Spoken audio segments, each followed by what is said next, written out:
کسی نے نیزہ پکڑا ہے، کسی نے تلوار منگائی ہے، لوگ کٹھے ہو رہے ہیں. یہ کبھی آ جائے نا کونے سے آواز تو مسئلہ خاصا بن جاتا ہے.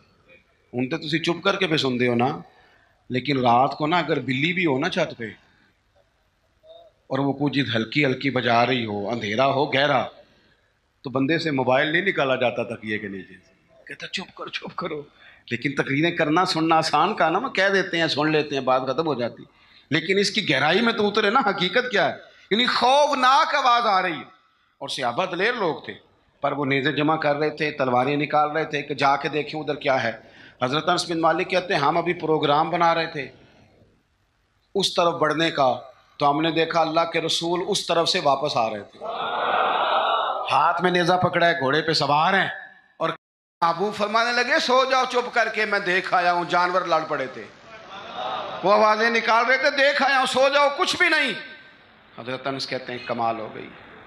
رسول پاک کا وہ انداز بہادری والا، دلیری والا، وہ ہماری طبیعتوں کو جوان کر جایا کرتا تھا. با ہمت رہیں، با ہمت.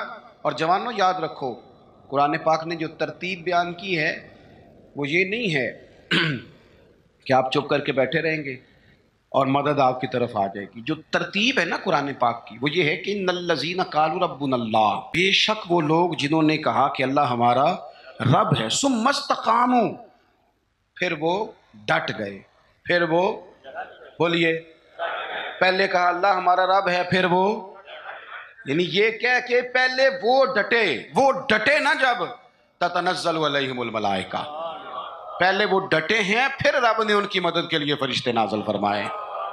پہلے ڈٹنا ہے، مدد کو فرشتے آئیں گے، لیکن پہلے آپ ڈٹیں تو صحیح. لیکن آپ ڈٹ ہی نہیں رہے، آپ کہہ رہے ہیں مدد آئے گی. بھئی آپ تھوڑا کھڑے ہوں، تھوڑا سٹینڈ لیں. جب آپ ڈٹ جاتے ہیں پھر اللہ تعالیٰ مدد بھی فرما دیا کرتا ہے. درود شریف پڑھیں بآواز بلند.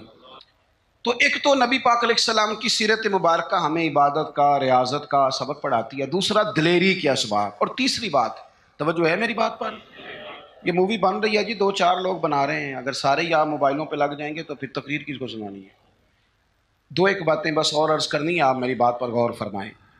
اور تیسری بات حضور کے اسوہ نور کی، جس کو خاص کر کے اپنے ذہن کے اندر رکھیں. نبی پاک علیہ السلام نے نا مختصر وقت میں انقلاب برپا کیا ہے. حضور کا جو تبلیغ دین کا پیریڈ ہے نا وہ صرف 23 سالوں کا ہے. کتنا؟ یعنی 40 سال کی عمر مبارک میں اعلان نبوت فرمایا، اور 23 سال آپ کو ہزاروں میں احادیث کا ذخیرہ ملتا ہے. نبی پاک علیہ السلام نے قافلے ترتیب دیے، مجاہدوں کی صفیں بنائیں. اس سارے عرصے میں حضور نے مسجد کی تعمیر فرمائی. رسول پاک نے اپنے صحابہ کرام علیہم رضوان کے دکھ اور سکھ میں شرکت فرمائی. حضور نے حج فرمایا، نبی پاک نے صدقات و خیرات کیے. اتنی ساری باہر مصروفیات، کافروں منافقوں کی سازشوں کے پردے کھول کر صحابہ کو بتایا کس طرح ان سے نمٹنا ہے. لیکن یہ سارا کہہ کہ حضور نے اپنے گھر والوں سے یہ نہیں کہا کہ میرے پاس ٹائم کوئی نہیں. یہ سارے کام بھی ہوتے رہے، اور حسن حسین حضور کے کندھوں پر سواریاں بھی فرماتے رہے. کھار میں بھی پورا ٹائم دیا رسول کریم، محبت فرمائی.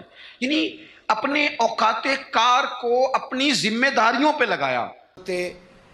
عبداللہ ابن عمر فرماتے ہیں کہ میں بیٹھا تھا جب یہ آیت نازل ہوئی تو ایک صحابی آئے، عرض کرنے لگے حضور میرا باغ ہے، اور یا رسول اللہ میں نے بس مجھے پیار ہو گیا اس زمین سے، میں نے سجایا ہے، میں نے سنوارا ہے، میں نے ہاتھوں میں رمبا پکڑ کر، کدال پکڑ کر میں نے اس کی آبیاری کی ہے. حضور میں اپنے ہاتھوں سے پتے کاٹتا رہا ہوں، جڑی بوٹیاں تلف کرتا رہا ہوں. حضور دنیا دیکھنے آتی ہے میرا باغ. لیکن محبوب رب کریم فرماتے ہیں پیاری چیز اللہ کے رستے میں خیرات کرو.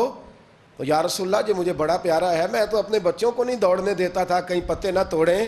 حضور مجھے بڑا پیارا ہے، میں پیش کرتا ہوں، اسے قبول کر لیں. اس لیے کہ جو چیز زیادہ سونی ہو وہ سونے رب کی بارگاہ میں پیش کرنی چاہیے. اس لیے کہ وَمَن تَطَوَّعَ خَيْرًا فَإِنَّ اللَّهَ شَاكِرٌ. یہاں کیا حال ہے؟ یہاں مزاج عجیب ہو گیا. جب آپ کا وہ مزاج نہیں رہے گا، وہ انداز نہیں رہے گا، وہ کرم نہیں رہے گا. مجھے بڑی اچھی بات یاد ہے، حضرت شیخ محی الدین ابن عربی رحمۃ اللہ علیہ کے حالات میں پڑھ رہا تھا، بڑا بچپن کا زمانہ تھا.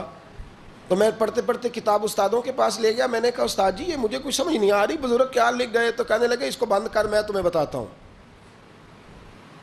میں نے کہا حضور کیا؟ فرمانے لگے وہ بتانا یہ چاہ رہے ہیں کہ اگر تم جوانی کے سونے لمحات, اگر تم اپنے کردار کو خوبصورت رکھو گے, میلا کچیلا گدلا نہیں ہونے دو گے, تو رب تمہیں شاندار اولاد عطا فرمائے. اور اگر تم اپنا وقار کردار کے لحاظ سے اونچا رکھو گے تو اللہ کردار والی بیوی عطا کرے. مطلب سامنے سے مطالبہ نہ کر, تو دیکھ تو نے اس کے رستے میں کیا دیا ہے. او بھائی سیدھی سی بات ہے, لوگ کہتے ہیں بھائی جتنا دو گے اتنا ہی ملے گا نا, کہ جتنا گڑ پاواں گے جی, اللہ کے رستے میں جس پیار سے پہنچو گے رب بھی اس شان سے عطا فرمائے گا. لیکن ہمارا سٹیٹس یہ ہے کہ اللہ کے رستے میں جب کوئی چیز پیش کرنی ہے تو وہ اگر تو کوئی رہ گئی, کوئی بچ گئی. کئی دفعہ بچہ لوگ اپنا لے کے آتے ہیں, کہتے ہیں حضرت صاحب نہ اسکول پڑھتا ہے نہ کوئی کام سیکھتا ہے, اسے حافظ بنا دیں. تو میں کہتا ہوں کوئی اس سے زیادہ نکمہ نہیں ملا تھا. پھر کہتا ہوں مولوی بڑے نکمے ہو گئے.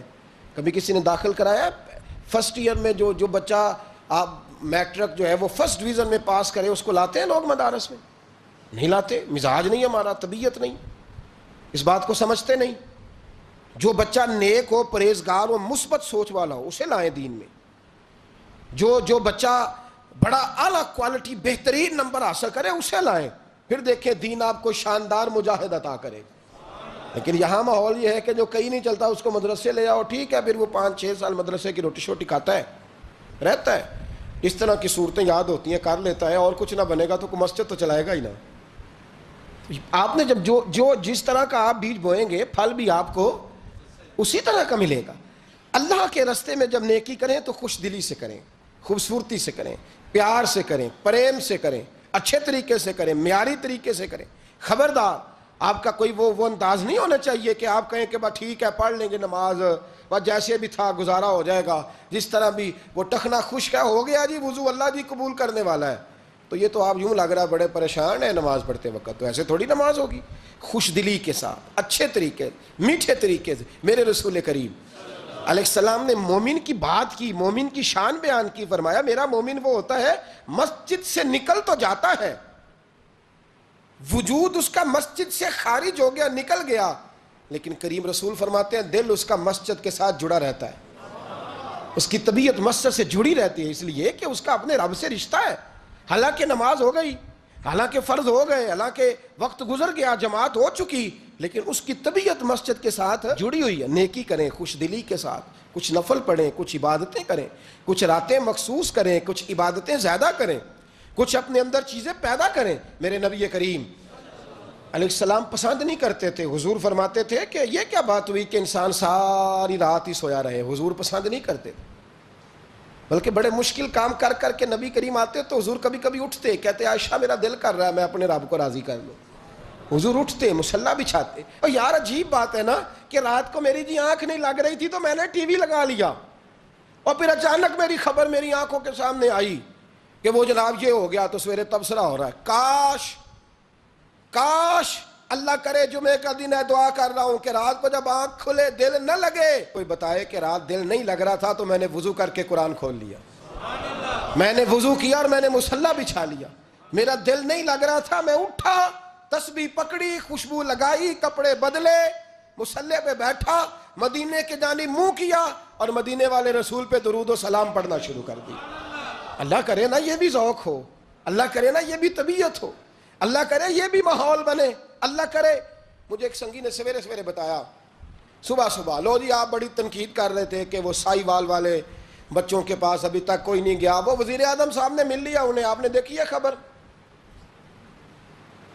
تو میں نے کہا اصل میں نا ہمارا مزاج بن گیا ہے بھیڑ بکریاں بننے کا. جب کوئی بھیڑ بکری بنتا ہے تو پھر انہیں نگران نہیں ملتے, چرواہے ملتے ہیں.